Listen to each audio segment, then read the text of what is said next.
Hi friends, ഒരു company അതിൻ്റെ expansion പ്ലാനിന് വേണ്ടിയോ അല്ലെങ്കിൽ ഡെപ്റ്റ് കുറക്കുന്നതിന് വേണ്ടിയോ അതല്ലെങ്കിൽ പുതിയൊരു കമ്പനിയെ അക്വിസിഷൻ ചെയ്ത് ഏറ്റെടുക്കുന്നതിന് വേണ്ടിയോ അവർക്ക് ഫണ്ട് ആവശ്യമായി വരും. അപ്പോൾ ഈ ഫണ്ട് റൈസ് ചെയ്യാൻ വേണ്ടിയിട്ട് സ്റ്റോക്ക് മാർക്കറ്റിൽ പല മാർഗ്ഗങ്ങളുമുണ്ട്. ഒന്ന്, നമുക്കെല്ലാം അറിയാവുന്നതുപോലെ IPO വഴി ലിസ്റ്റ് ചെയ്യുക എന്നുള്ളതാണ്. അപ്പോൾ മാർക്കറ്റിൽ ഒരു ലിസ്റ്റഡ് കമ്പനിയായി മാറിക്കഴിയുമ്പോൾ ആ IPO പ്രൈസ് എത്രയാണോ ഇവർ നിശ്ചയിച്ചത് ആ പൈസ മാർക്കറ്റിൽ നിന്ന് അവർക്ക് എടുക്കാൻ പറ്റും. അങ്ങനെ ഫണ്ട് റൈസ് ചെയ്യാം.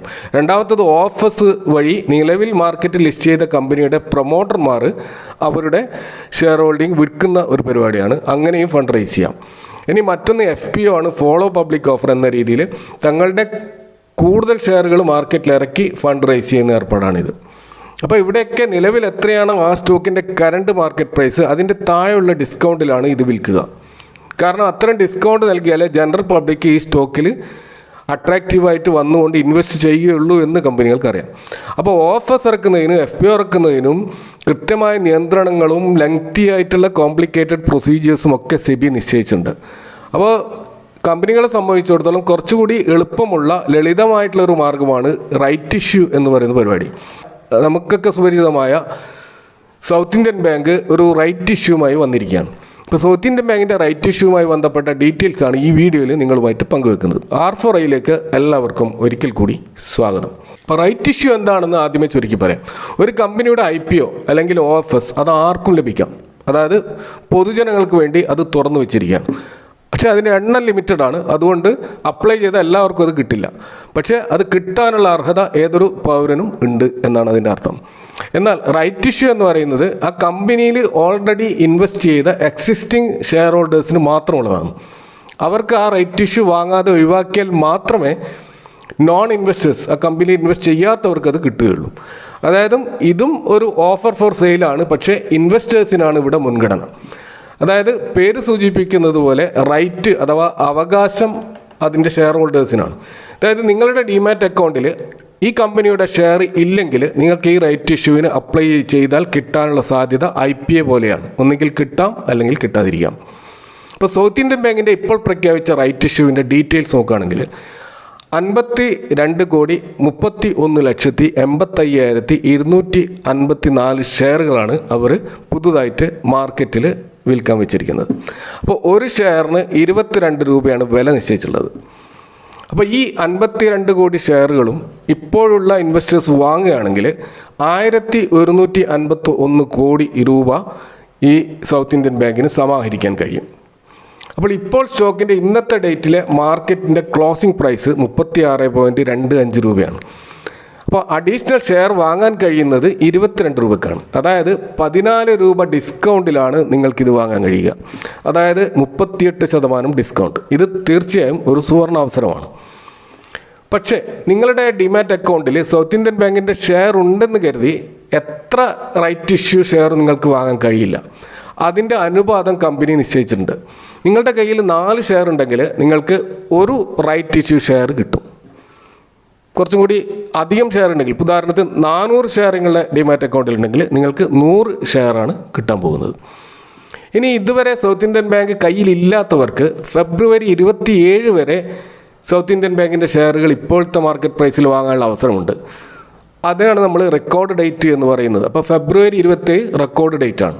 അപ്പോൾ ഇൻവെസ്റ്റേഴ്സ് എന്നുള്ള അവകാശത്തോടെ റൈറ്റ് ഇഷ്യൂ നിങ്ങൾക്ക് കിട്ടാനുള്ള അർഹതയ്ക്ക് വേണ്ടി ശ്രമിക്കുകയാണെങ്കിൽ അങ്ങനെയുള്ളവർ 26-ാം തീയതി ഈ സ്റ്റോക്ക് വാങ്ങിച്ചിരിക്കണം. അതായത് നാളെ ഈ സ്റ്റോക്ക് വാങ്ങിയാൽ മാത്രമേ നിങ്ങളുടെ ഡിമാറ്റ് അക്കൗണ്ടിൽ ഈ റൈറ്റ് ഇഷ്യൂ കിട്ടാനുള്ള അവസരം ഉള്ളൂ. ഇപ്പോൾ ഡിമാറ്റ് അക്കൗണ്ടിൽ സ്റ്റോക്ക് വരണമെങ്കിൽ നമുക്കറിയാം T+1 ഡേ ആണ് നമ്മളെ സ്റ്റോക്ക് ക്രെഡിറ്റ് ആവുക.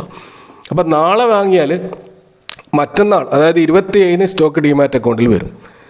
പക്ഷേ നിങ്ങൾ 27-ാം തീയതിയാണ് സൗത്ത് ഇന്ത്യൻ ബാങ്കിൻ്റെ ഷെയർ വാങ്ങാൻ പോകുന്നതെങ്കിൽ 28-ന് അത് ക്രെഡിറ്റ് ആവുകയുള്ളൂ. അപ്പോൾ ഇൻവെസ്റ്റർ എന്നുള്ള നിലയിലുള്ള അർഹതയോടുകൂടി റൈറ്റ് ഇഷ്യൂ കിട്ടാനുള്ള നിങ്ങളുടെ അവസരം നഷ്ടപ്പെടും.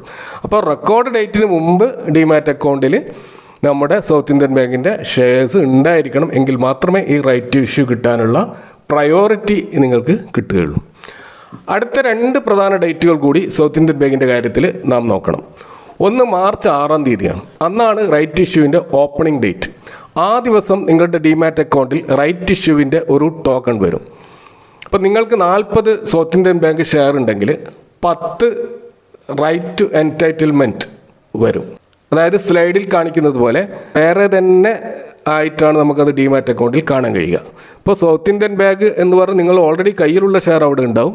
അതിൻ്റെ തൊട്ടതായ സൗത്ത് ഇന്ത്യൻ ബാങ്ക് RE എന്ന് പറഞ്ഞുകൊണ്ട്, അതായത് റൈറ്റ് എൻടൈറ്റിൽമെൻറ്റ് എന്ന പേരിൽ നിങ്ങൾക്ക് വേറെ ഷെയർ ക്രെഡിറ്റ് ചെയ്തതായിട്ട് നമുക്ക് കാണാൻ കഴിയും. അപ്പോൾ ഇപ്പോഴും 10 സ്റ്റോക്കുകൾ, ഈ ഞാൻ നേരത്തെ പറഞ്ഞ 40 സൗത്ത് ഇന്ത്യൻ ബാങ്ക് ഷെയറുകൾ കയ്യിലുണ്ടെങ്കിൽ 10 സ്റ്റോക്കുകളാണ് നിങ്ങൾക്ക് RE ആയിട്ട് കിട്ടുക എന്ന് പറഞ്ഞല്ലോ.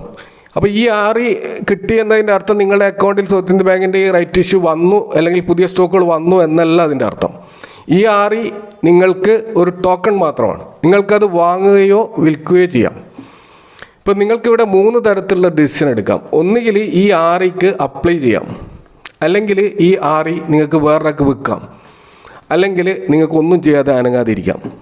ഇപ്പോൾ റൈറ്റ് ഇഷ്യൂ അപ്ലൈ ചെയ്യാൻ നമുക്ക് ബ്രോക്കർ പ്ലാറ്റ്ഫോമിൽ കഴിയില്ല. അത് നെറ്റ് ബാങ്കിങ് വഴിയാണ് അവസരമുള്ളത്. നിങ്ങളുടെ ബാങ്ക് അക്കൗണ്ടിൽ അവിടെ അക്കൗണ്ട് സെക്ഷനിൽ നിങ്ങൾ നോക്കിക്കഴിഞ്ഞാൽ അവിടെ നിങ്ങൾക്ക് ASBA എന്ന് പറയുന്ന ഒരു ഓപ്ഷൻ കാണാം. അതായത് application supported by blocked amount എന്ന് പറയുന്ന ഒരു ഓപ്ഷൻ കാണാം. അതുവഴിയാണ് നമ്മൾ അപ്ലൈ ചെയ്യേണ്ടത്.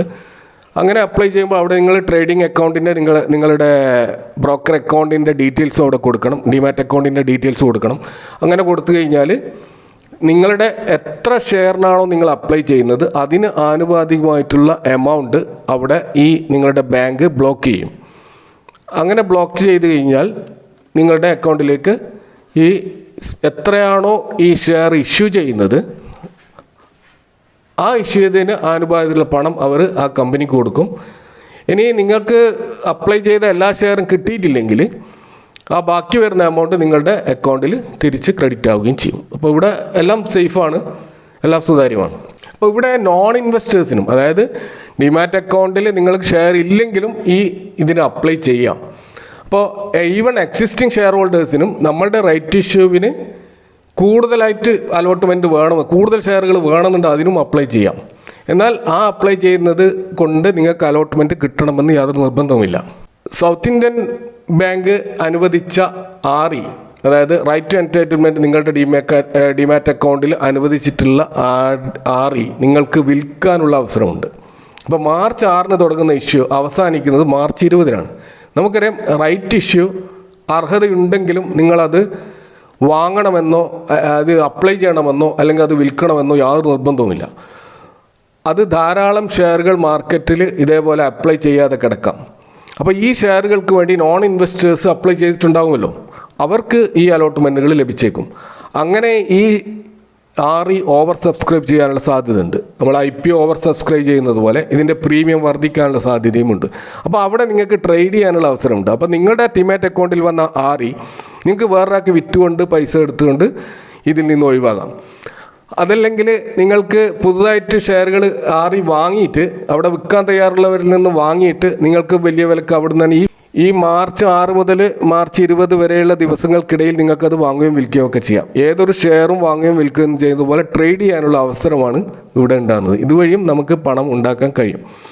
RE നിങ്ങളുടെ അക്കൗണ്ടിൽ നിന്ന് നിങ്ങൾ അതിനോട് പ്രതികരിക്കാതിരുന്നാൽ നിങ്ങൾക്ക് നഷ്ടം വരാനുള്ള ഒരു സാധ്യതയുണ്ട്. ഇതാണ് ഈ റൈറ്റ് ഇഷ്യൂവുമായി ബന്ധപ്പെട്ട റിസ്ക് ഫാക്ടർ.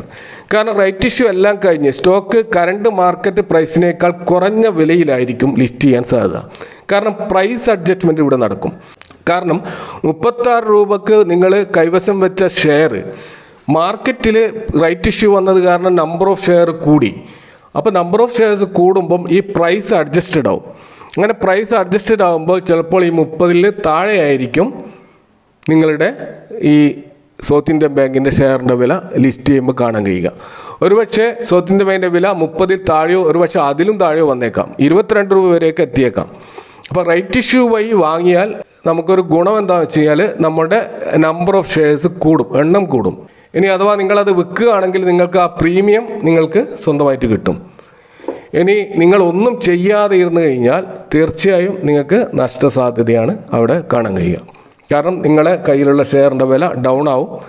ആ ഡൗൺ ആകുന്നത് നിങ്ങൾക്ക് നഷ്ടമായിട്ട് വരാൻ സാധ്യതയുണ്ട്. അതേസമയം നിങ്ങളൊരു ചെറിയ വിലയിലാണ് ഈ സ്റ്റോക്കിൽ എൻ്റർ ചെയ്തിട്ടുള്ളതെങ്കിൽ, ഒരു 7 രൂപ അല്ലെങ്കിൽ 10 രൂപക്കൊക്കെയാണ് ഈ സ്റ്റോക്കിൽ എൻട്രി എടുത്തിട്ടുള്ളതെങ്കിൽ നിങ്ങൾക്ക് നഷ്ടം വരാൻ സാധ്യതയില്ല.